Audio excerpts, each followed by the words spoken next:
So I found these plaque letters at Hobby Lobby. They were on clearance for $1.99 each. And I grabbed enough to spell the word home. It's a wooden block with some leather type facing, and that's where the letter's on.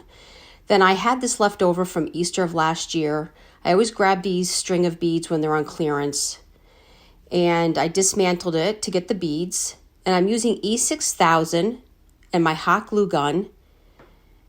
And I'm connecting the beads under the H, under the O, and under the M, as you're going to see here. Now I had to be sure that I held my beads for a few moments for the glue to dry, or cool down, shall I say. And it'll take the E6000 24 hours to kick in. So again, I did a white bead, 2 stained beads, and then a white bead, 2 stained, and then a white. And again, I did this under each plaque except for the letter E. Then I would take the next plaque, which in this case would be the O, and I hot glued that to the bottom of the set of beads. And I repeated this process under the O and under the M.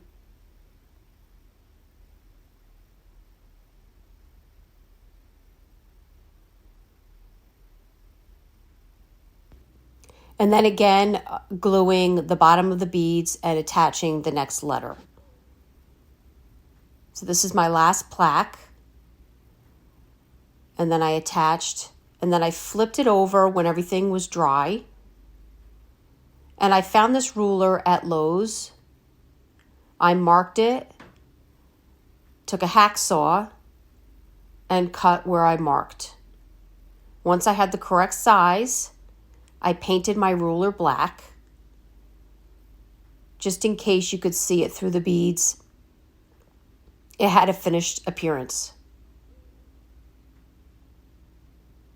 Once that dried,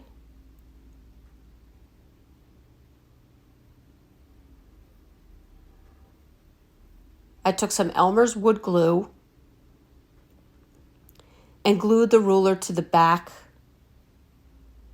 of my attached plaques, and this just gave it the stability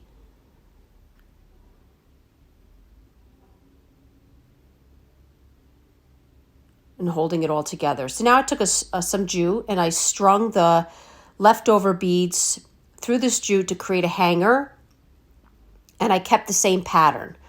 White, 2 stained, white, 2 stained, until I had a long enough hanger for myself, and then tied a knot on either end. I went back to my plaque, and at the top of the H, I drilled 2 holes for my hanger.